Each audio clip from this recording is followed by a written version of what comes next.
giornata di sciopero e manifestazioni dei metalmeccanici in tutto il Veneto dopo il grave incidente avvenuto alle acciaierie venete di Padova.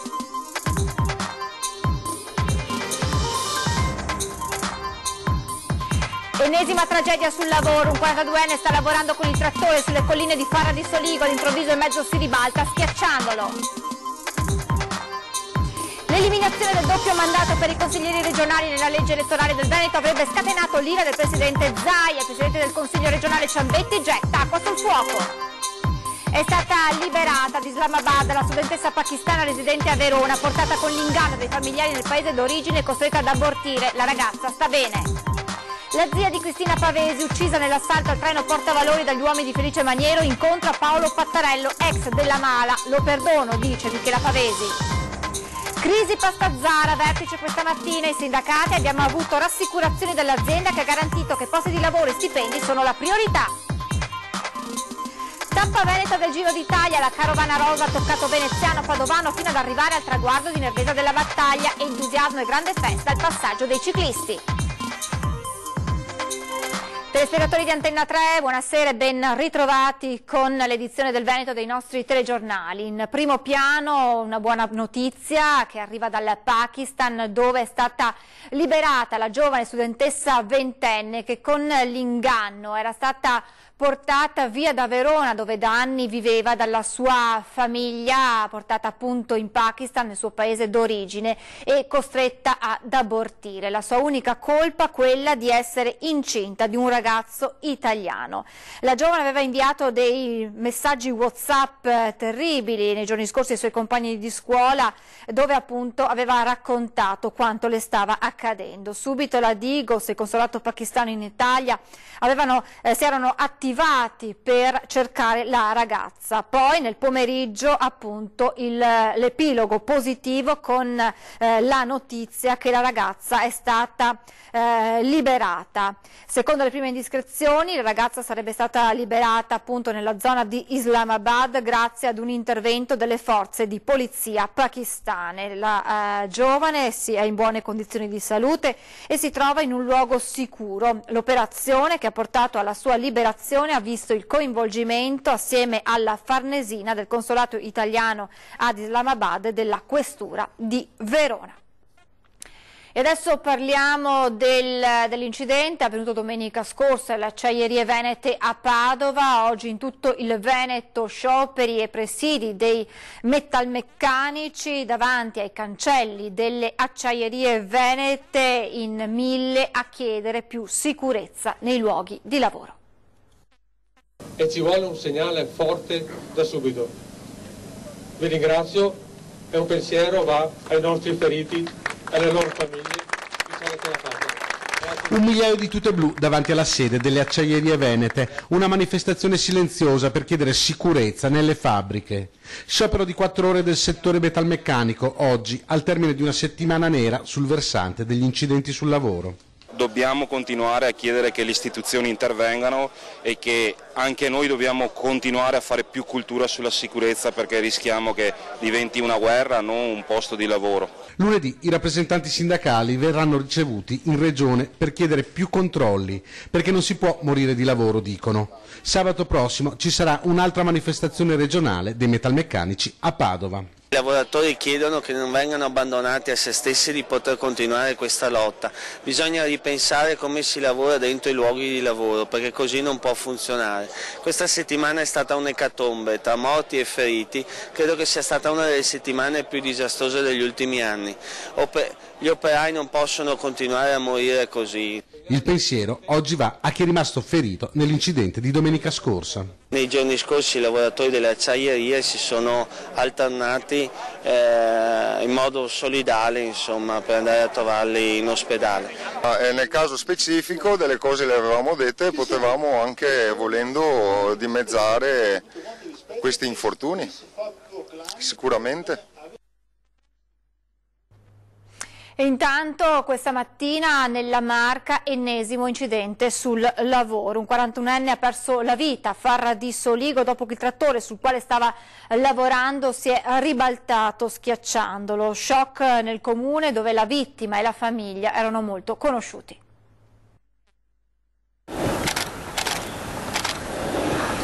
Eccolo il trattore ai piedi della collina dopo una caduta di una ventina di metri, portando con sé tralicci e vigneti. Poco più in alto giace il corpo senza vita di Andrea Bortolin, 41 anni, di Farra di Soligo, l'ennesima vittima delle tragedie sul lavoro. Questa mattina l'uomo si trovava tra i suoi vigneti, su quella collina di Collagù che aveva da poco finito di recuperare da zona boschiva. Erano circa le 9:30, a bordo del trattore Bortolin stava irrorando i vigneti quando probabilmente, a causa della pendenza del terreno, le ruote del mezzo hanno perso aderenza, scivolando lungo la collina e rotolando più volte, fermandosi poi ai piedi una ventina di metri più giù. Purtroppo però, ribaltandosi, il trattore ha trascinato con sé Andrea, che è rimasto schiacciato dal mezzo. Immediato l'arrivo dei vigili del fuoco e dei sanitari del SUEM, giunti anche con l'elisoccorso, ma purtroppo per il 41enne non c'era più nulla da fare. In pochi minuti amici e familiari della vittima hanno raggiunto il luogo della tragedia, la disperazione del cugino, in lacrime, incredulo di fronte a quanto accaduto.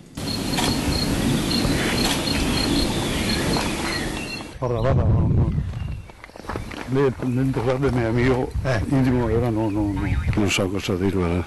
Come è potuto succedere? Questi posti qua che il pericolo continuo capita. Sul posto anche i carabinieri e i tecnici dello Spisal per ricostruire la dinamica del sinistro.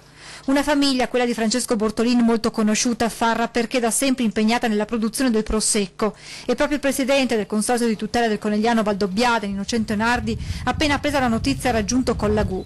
Gli amici e i familiari sono rimasti accanto al corpo di Francesco fino a quando non è stato portato via. Lì presente anche Mattia Perencina, assessore a Farra, ma soprattutto amico della vittima. Il dolore è troppo grande, il pensiero ora va alla moglie e ai 2 figli di Francesco.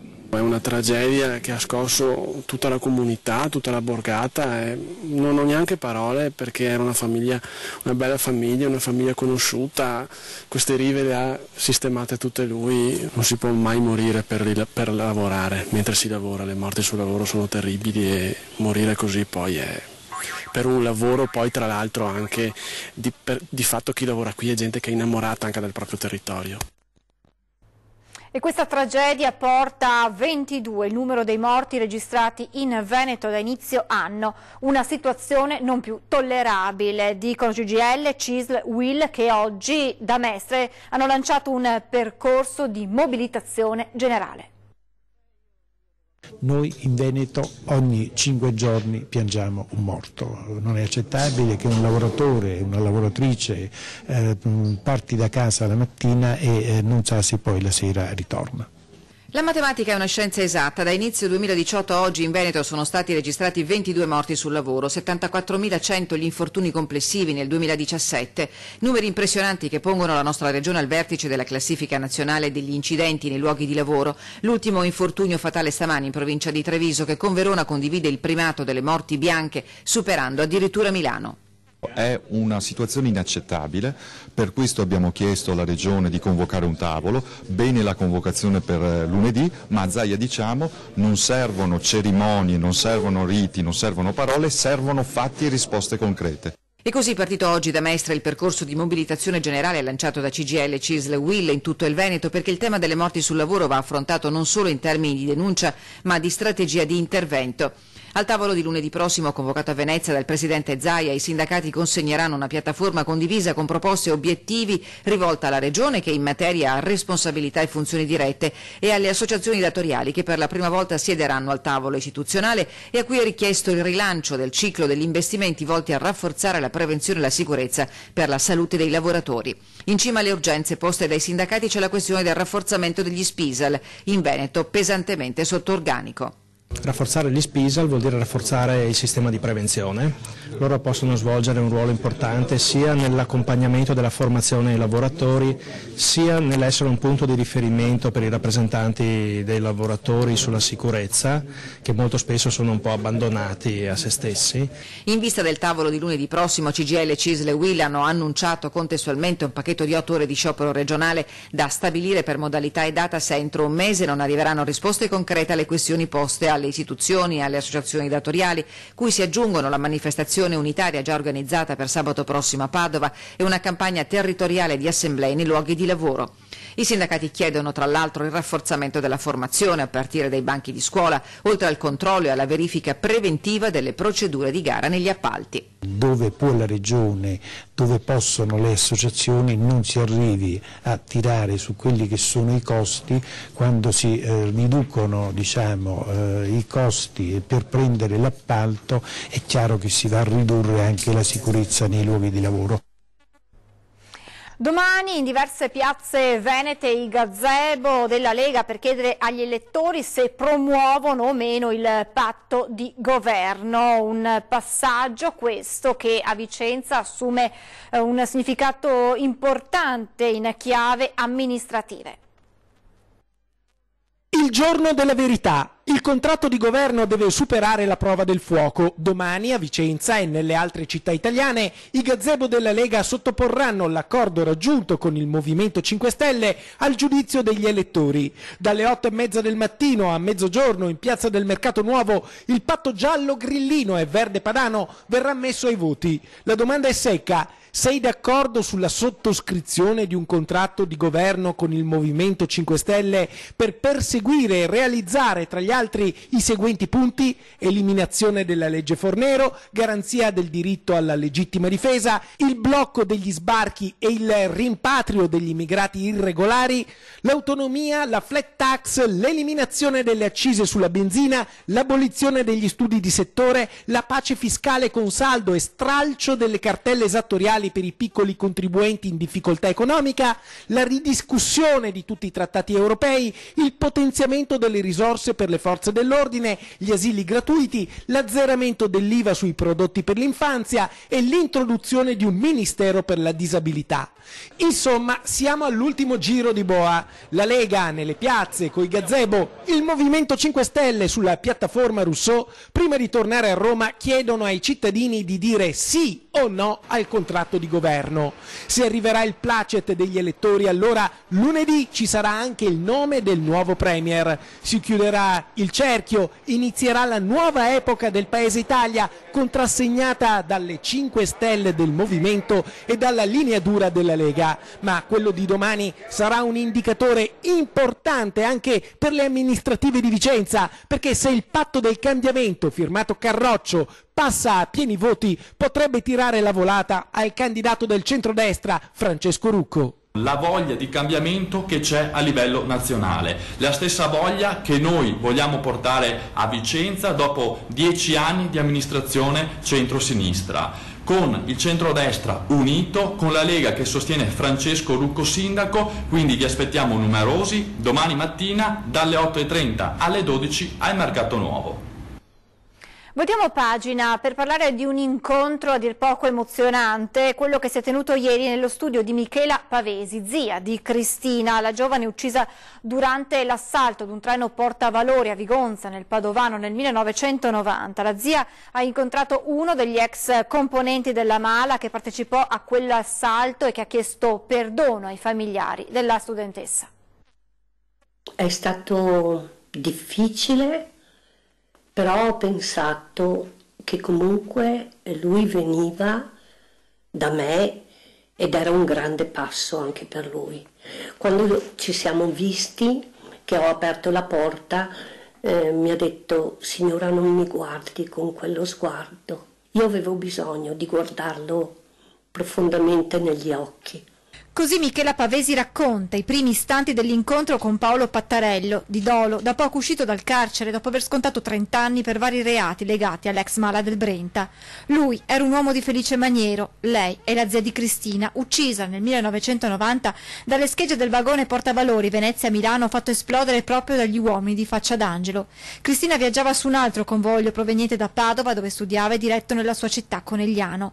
Anche Paolo Pattarello partecipò all'assalto. Ieri nello studio trevigiano di Michela Pavesi l'uomo ha voluto chiedere perdono alla zia di Cristina. Mi ha detto che la cosa che l'ha tormentato in tutti questi anni di carcere, lui ha fatto 30 anni di carcere, è stata proprio l'uccisione, la morte di Cristina.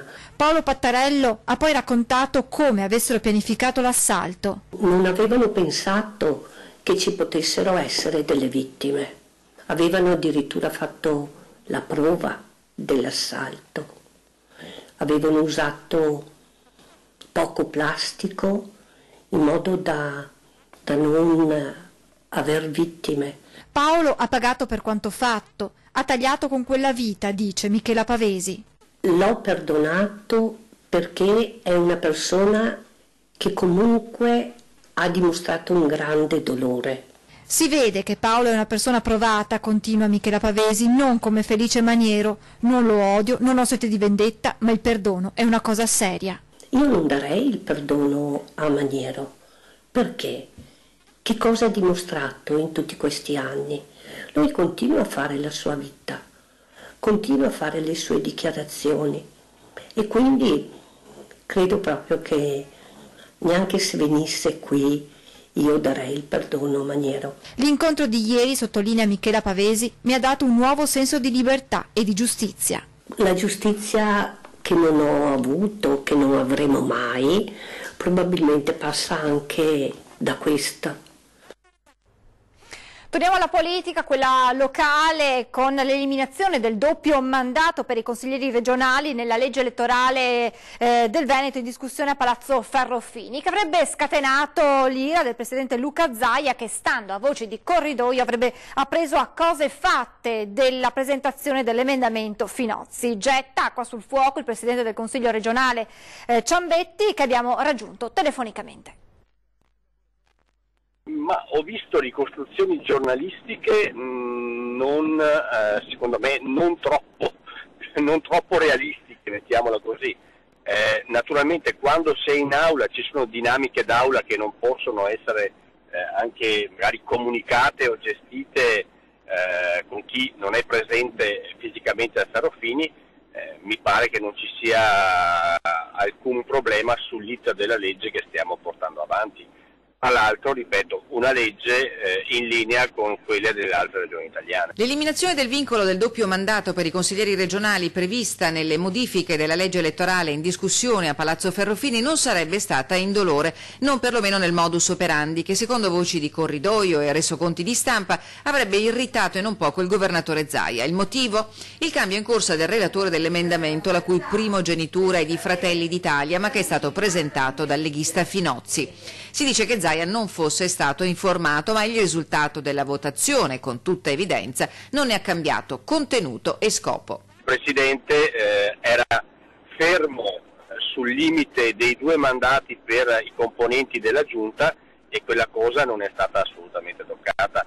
C'è una grande differenza fra appunto chi ha in mano, chiamiamolo, il potere esecutivo, quindi chi fa delibere, chi fa atti amministrativi, e un'altra il potere legislativo. Quindi è una cosa che è uscita peraltro già discussa in parte in commissione e poi è arrivata in aula. Il vincolo resta per legge nazionale per assessori e governatori, cui è vietato fare più di 2 mandati successivi. Ieri sera i lavori del Consiglio regionale sono stati aggiornati e il voto finale è nel calendario della riunione di martedì prossimo. Ci fermiamo adesso per qualche minuto di pubblicità, tra poco.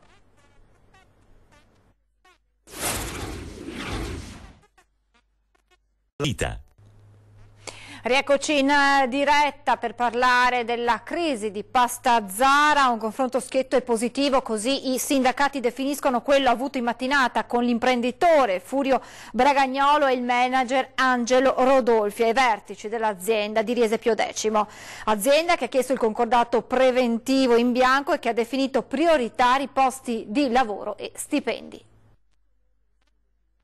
Ad oggi l'azienda ci dà la garanzia che non ha nessuna necessità di andare a riorganizzare e quindi a ridurre i posti di lavoro, ma la necessità che tutti i lavoratori rimangano in azienda per garantire appunto le produzioni, perché la volontà è quella di crescere con i numeri e crescere con le vendite. Incontro in mattinata a Riese Pio X tra i sindacati e i vertici di Pasta Zara, un confronto che viene definito positivo dai rappresentanti dei lavoratori che in attesa di novità sulla procedura di concordato hanno ricevuto rassicurazioni importanti dal presidente Bragagnolo e dal nuovo amministratore delegato Rodolfi sul fronte degli stipendi arretrati. Ad oggi il Tribunale deve ancora dare la conferma alla procedura, che speriamo arrivi la prossima settimana. Oggi ci è stata data l'indicazione che è stato dato un acconto a tutti i lavoratori sulla retribuzione di maggio, quindi un terzo viene accreditato nei prossimi giorni, 2 terzi rimangono su giugno e l'azienda ha detto che ha intenzione di mantenere, cioè le retribuzioni sono la priorità assoluta come l'ordinaria amministrazione. Parole importanti per i lavoratori di Riese e di Muggia, i 2 stabilimenti interessati dalla procedura di concordato preventivo. Di fronte, ammonisce Pasqualin della CGIL, c'è tuttavia un percorso lungo. Oggi abbiamo chiesto all'azienda che nel momento in cui il Tribunale darà l'ok e nominerà ovviamente il commissario, che ci tengano informati. Dopodiché abbiamo chiesto a breve un incontro con tutte le organizzazioni sindacali, tutte le RSU dei 3 stabilimenti per coordinarsi e per avere anche un po' idea del piano che svilupperà Pastazzara con il nuovo amministratore delegato. Voltiamo pagina, ecco le immagini del passaggio del Giro d'Italia nella Marca. Oggi vede Ciro, devi venire oggi, tu presente, quando che ti decide, scusa, no. Decide di venire oggi? Oggi, proprio oggi. E guarda il traffico è bloccato, ma d'altronde merita questa corsa, dai. Contento per il Giro d'Italia? Sì, dai. Anche se sta bloccato qua? Pazienza. Fa concorrenza ai ciclisti? Automoto 1925, la bici di Bottecchia. Pochi affari oggi. No, ne abbiamo fatti molti. Stamattina? Sì, stamattina. Parliamo di Giro d'Italia, così va bene? Così va bene, certo. Sono i ciclisti trevigiani che non si allineano a quelle che sono le norme. Cosa ti dire? Ti piace il Giro d'Italia? Mi piace il Giro d'Italia. Ma è disciplinata la Io gente. ero sulla parte tedesca. Mica tanto. Cos'è il ciclismo? Guarda, Pontrevisase è questa. Appassionata? Abbastanza. Più lei o i figli?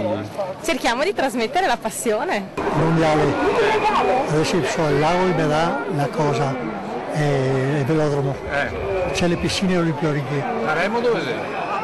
Remo dovrebbe sarà in cava. Il Giro d'Italia si farebbe fare prigioniero un'altra volta. Prigioniero ti sa 40 giorni o a me e guarda che è una roba brutta. Però su scampato, non ho paura. E il capo mi segue sempre, il mio catase. Posso dire una roba? È come correre al Giro? Sì. Ciao. Il menù del Giro d'Italia. A Asparagi rosa oggi. Sperano di intonare per un traguardo volante. Vincerò!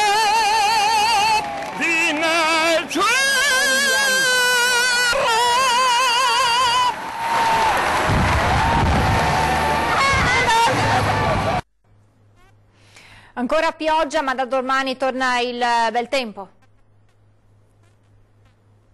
Ultimi scampoli di maltempo perché già da domani torna l'alta pressione, sole e temperature in rialzo per un fine settimana primaverile. Sia sabato che domenica sulle pianure il sole sarà splendente e le temperature aumenteranno di 3-4 gradi, infatti ci aspettiamo valori diurni fino a 26-27 gradi sulla pianura, 21-22 gradi sui monti. Sulle montagne bellunesi e vicentine, soprattutto nel pomeriggio, ci saranno però isolati temporali. Ma il bel tempo di sabato e domenica in pianura sarà solo una parentesi. Non illudiamoci quindi, perché già da lunedì il sole lascerà spazio a nuvoloni minacciosi. Martedì e mercoledì ci attendiamo su tutta la regione del Veneto dei temporali localmente forti, accompagnati anche da grandinate e soprattutto un nuovo calo termico con temperature che scenderanno ancora attorno ai 20 gradi di giorno. Dovremo insomma prepararci ad una settimana in cui un giorno saremo costretti ad indossare il giubbotto e quello seguente una magliettina leggera. Da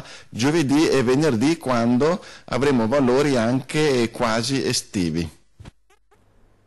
È davvero tutto, previsioni del tempo, grazie per averci seguito, buonasera.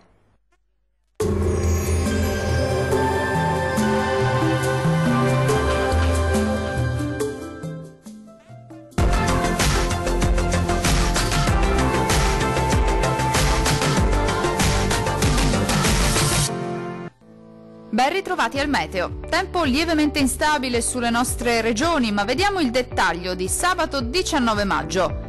Sul Veneto prevale il bel tempo, asciutto e stabile su tutta la nostra regione. Ampio soleggiamento su tutti i settori con il cielo che sarà sereno o al massimo poco nuvoloso. Possibili soltanto isolati temporali pomeridiani sul Bellunese. Temperature minime tra 11 e 14 gradi, valori massimi compresi invece tra 21 e 25 gradi circa. Situazione simile sul Friuli Venezia Giulia, anche in questo caso sarà buono al mattino, con tanto sole sulla nostra regione, dove il cielo sarà in prevalenza sereno. Nella seconda parte della giornata qualche acquazzone sui rilievi in genere. Temperature minime tra 13 e 14 gradi, valori massimi oscillanti invece tra 23 e 26 gradi. Non sarà altrettanto fortunato il Trentino Alto Adige. Qui il tempo sarà molto instabile, con molte nubi e con rovesci e temporali piuttosto frequenti nell'arco della giornata. Generale miglioramento però già entro la serata. Concludiamo infine con le temperature. Le minime saranno comprese tra 13 e 15 gradi, valori massimi oscillanti invece tra 20 e 21 gradi circa. Dal meteo di Antenna 3 per ora è tutto. Arrivederci al prossimo aggiornamento.